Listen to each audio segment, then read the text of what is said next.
वन्दे बोधमयं नित्यं गुरुं शङ्कररूपिणं यमाश्रितो हि वक्रोऽपि चन्द्रः सर्वत्र वन्द्यते।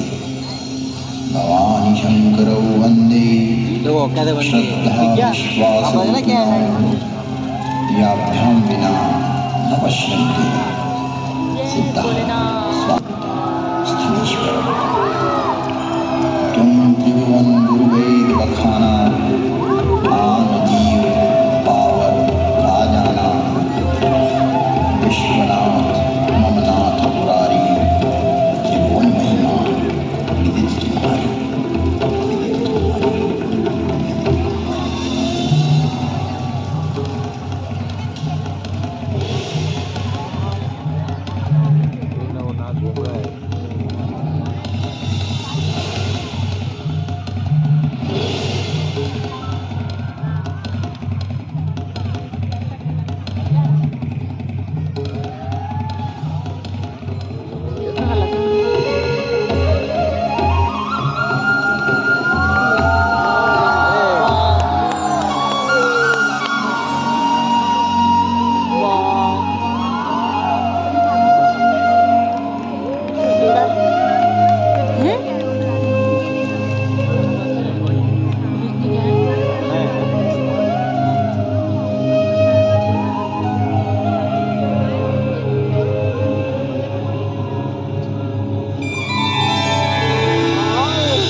प्रवेश करते हैं एक कालातीत कथा में, जिसकी काल गणना असंभव है। घटना युगों पहले की है कि जब अनेक अंतरिक्षों में अनेक ग्रहों पर उद्भव, पालन और संहार हो रहा था। अर्थात कई सारी सृष्टियों का प्रादुर्भाव और विलय हो रहा था। कई वहाँ की सभ्यताएं विकसित हो रही थी तो कोई नष्ट हो रही थी, और वर्तमान में भी यही क्रम अनंत कालों से चल रहा है और अनंत कल्प कल्पांतरों तक चलता ही रहेगा।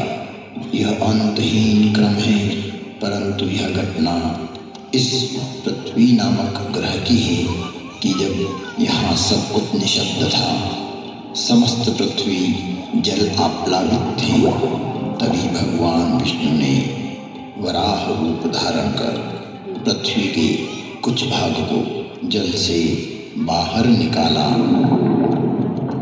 जिससे कालांतर में इस पृथ्वी पर जीव पनपने लगा। और एक बड़ी काल गणना के बाद यहाँ मानव पैदा हुआ, किंतु उसे किसी प्रकार का बोध नहीं था, किसी भी प्रकार की अभिव्यक्ति की समझ नहीं थी। ना तो उस समय शब्द था, ना कोई वर्णाक्षर। चराचर जीव जगत अपने अपने समूह में एक मूक दृष्टि से एक दूसरे को निहारते थे, लेकिन कुछ भी अभिव्यक्ति नहीं कर सकते थे। चारों तरफ इस पृथ्वी पर सन्नाटा ही सन्नाटा था। प्राकृतिक स्वरों, ध्वनियों के अतिरिक्त यह पृथ्वी निशब्द थी। ऐसे कई युग बीत गए कि अचानक ब्रह्मा को विचार आया कि पृथ्वी का निर्माण हो चुका है। विष्णु ने अपनी व्यवस्था भी व्यापित कर दी है, लेकिन शब्द की उत्पत्ति कौन करेगा? बिना वाणी अभिव्यक्ति कैसे हो पाएगी।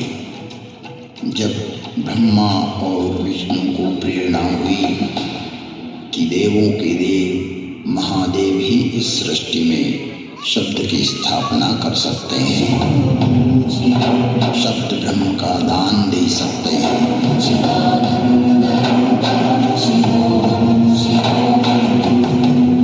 परंतु शिव का समय अधिकतर समाधि में ही व्यतीत होता था। जगत में वेद की स्थापना के लिए,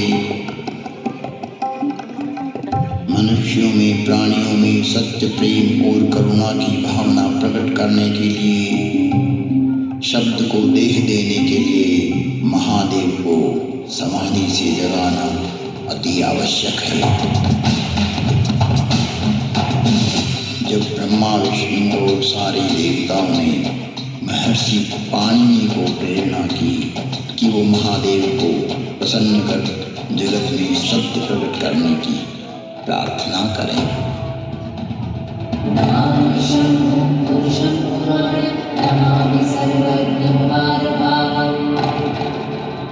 महर्षि पाणिनि की निष्प्रिय एवं जगत कल्याण की भावना से की गई तपस्या ने भगवान शिव की समाधि में विघ्न डाला। महादेव की समाधि असमय भंग हो गई। महादेव के जागते ही उनका रौद्र रूप प्रकट हुआ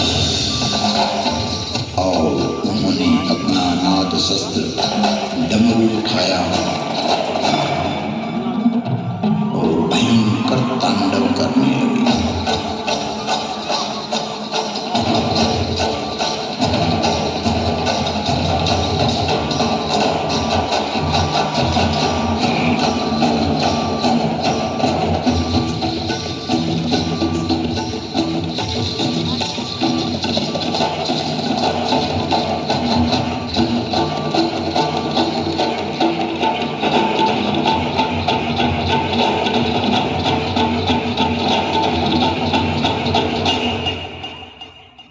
इतना भयंकर तांडव किया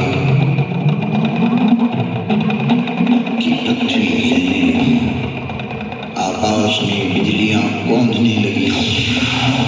पृथ्वी को हिलते देख ब्रह्मा ने सोचा कहीं प्रलय की वेला तो नहीं आ गई। चारों तरफ समुद्र में उफान आ रहा था, हवाएं चक्रवात का रूप लेकर आकाश की ओर बढ़ रही थी। पूरी पृथ्वी अपनी दूरी पर ऐसे डोलने लगी मानो पृथ्वी समुद्र पर तैर रही हो। तब महादेव ने अपना डमरू बजाया और असमय समाधि में हुए विघ्न के कारण तांडव करते हुए मानो अपने इस नाद से संसार को बधिर कर देंगे, इस सृष्टि को समाप्त कर देंगे और उसकी तीव्रता को प्रकट करते हुए प्रचंड एवं भीषण गणगोर ध्वनियां पैदा करते हुए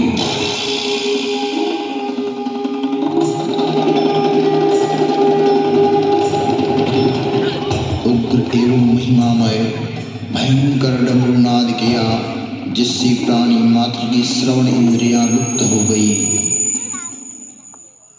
नाद इतना भयावह था कि प्राणी मात्र के कर्ण भेद हो गए। कुछ काल के लिए यह स्थिति बन गई। महादेव तांडव करते हुए अपने उग्र नाद वाद्य से कुछ ऐसी शाब्दिक रचना की जो आज इस भूमंडल पर शब्द और श्रवण का कारण है, जिसे महर्षि पाणिनि ने अवरुद्ध हुई अपनी श्रवण इंद्रियां पुनः जागृत होने पर शब्दों में पिरोया। जगत कल्याण के लिए महादेव की प्रेरणा से नाद वाद्य से निकली हुई ध्वनियां जो आज इस संसार में व्याप्त है। इस भूमंडल पर कोई भी व्यक्ति किसी भी भाषा में अपनी अभिव्यक्ति करता हो उसका उद्गम स्रोत महादेव का डमरू ही है। और वो डमरू इस प्रकार बोला, ऐं ऋल ऋक् ऐं ऐऔ हयवरट् लन् ञमगणनं जभय गणदश जब गणदश खपचटत चटतव कपय शशशर हल।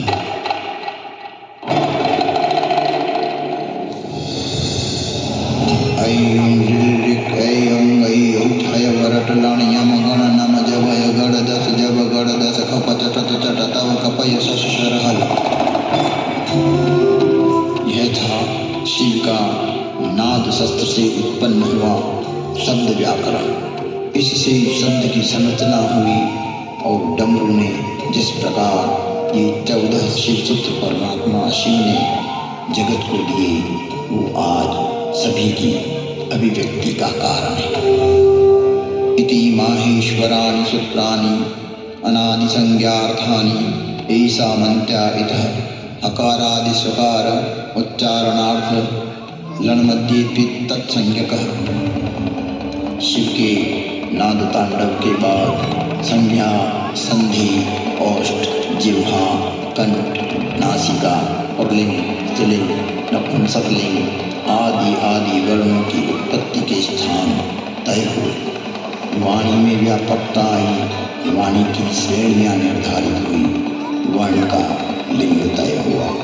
मुख और नासिका से एक साथ उच्चारित होने वाले वर्णों की उत्पत्ति हुई, जो लघु सिद्धांत कौमुदी में संक्षिप्त रूप से वर्णित है, जिसका विस्तार सिद्धांत कौमुदी में प्रतिपादित हुआ है, जिसे हम अल्प समय में अभिव्यक्त नहीं कर सकते। शिव के निनाद तांडव के उपरांत महर्षि पाणिनि ने शब्द की रचना की और अक्षर को रूप देने के लिए प्रथम प्रार्थना की। नत्वां सरस्वतीं देवीं शुद्धां गुण्यां करोम्यहं पाणिनीय प्रवेशाय लघु सिद्धांत कौमुदी। महर्षि पाणिनि ने विनय कर लघु सिद्धांत कौमुदी की रचना की, जो आज इस जगत में सर्व भाषाओं का मूल है, जो कि सनातन है, शाश्वत है। नृत्यावसाने नटराजराजः ननाद डक्वां नवपञ्चवारम् उद्धर्तु कामादि सनकादि सिद्धये एतद्विमर्शे शिवसूत्र जातम्। तुम त्रिभुवन गुरुवेद बखाना, आन जीव पावर का जाना, विश्वनाथ ममनाथ पुरारी। त्रिभुवन महिमा